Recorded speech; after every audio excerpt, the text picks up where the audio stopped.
This is the garden of earthly delights, but these are not all earthly delights.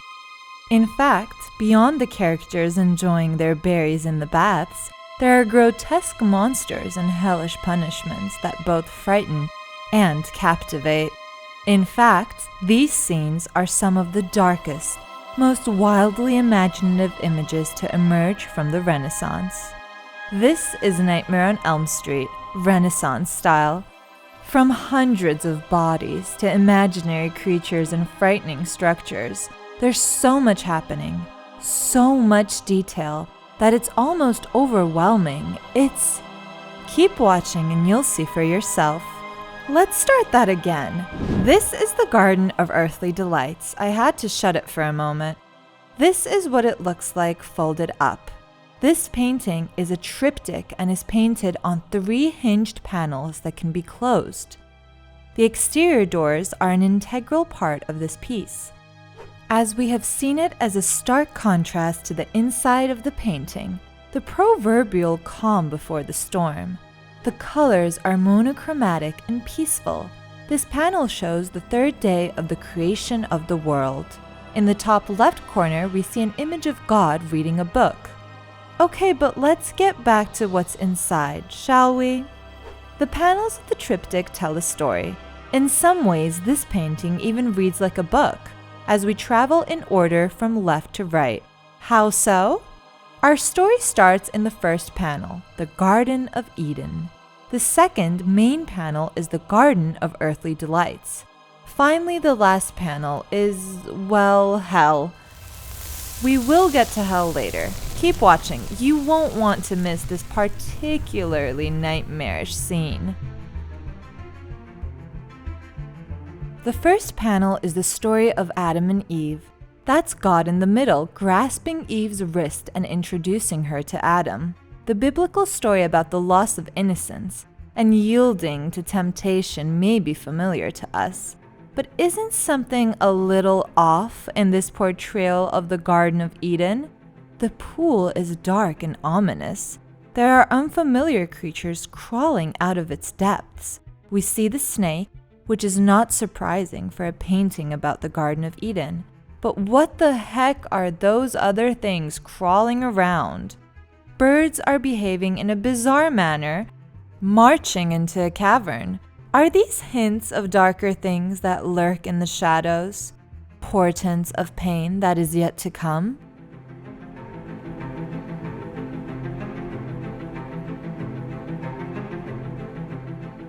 The Garden of Earthly Delights is the central panel. There are a lot of naked people enjoying themselves. Perhaps the emphasis here is on too much enjoyment. There's our friend Eve munching on an apple. Eve isn't the only one on this panel indulging in sweet fruit. We see oversized strawberries, cherries, blackberries, and more.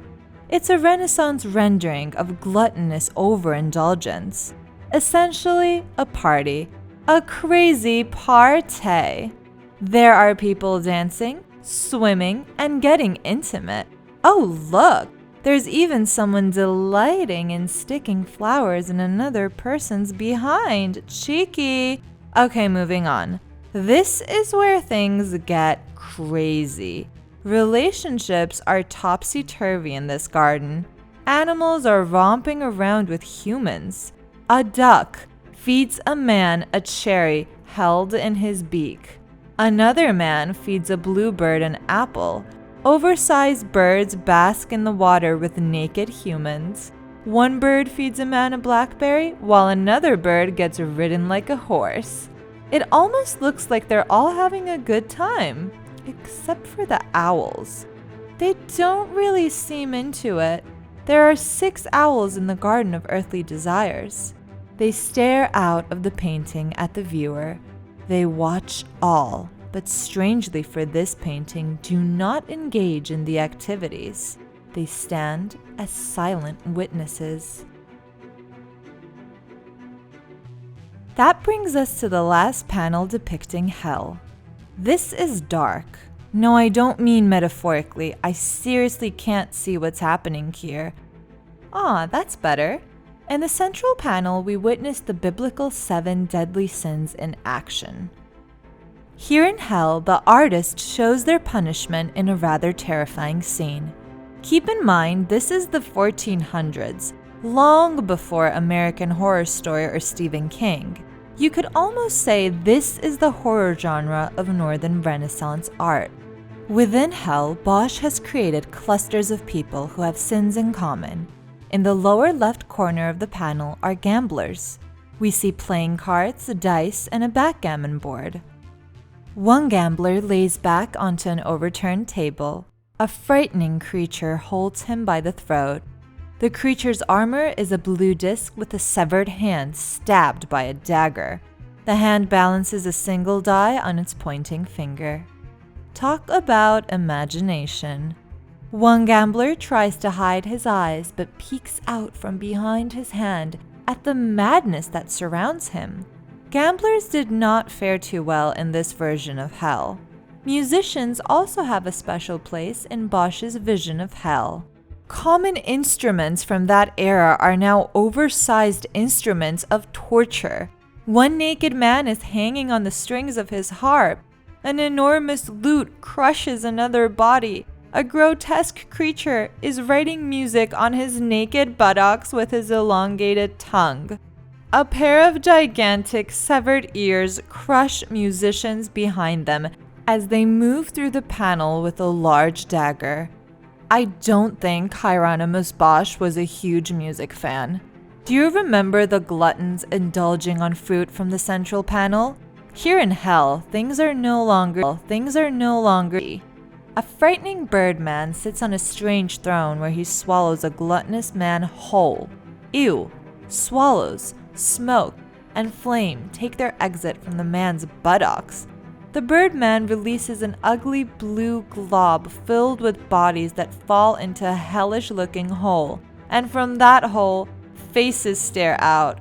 Oh dear, that chap is vomiting into the hole, and that guy. Let's move on.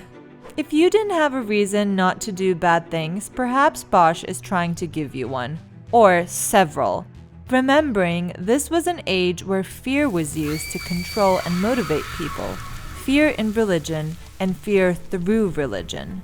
Dominating the dark panel of hell is a white creature. He has a torso that resembles a cracked and delicate eggshell.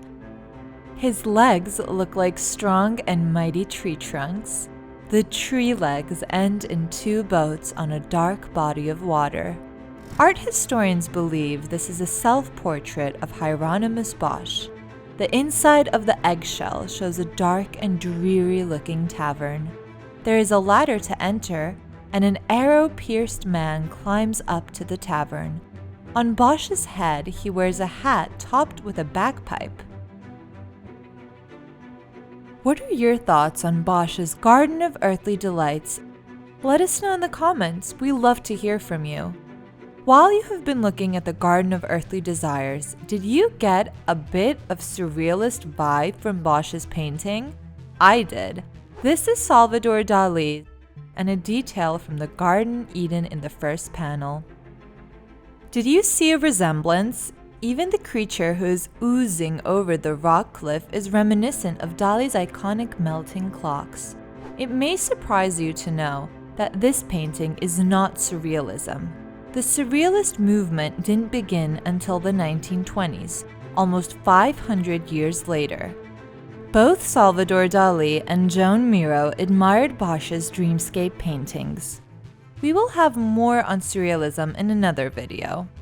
Hieronymus Bosch and the Garden of Earthly Delights is firmly rooted in the Northern Renaissance.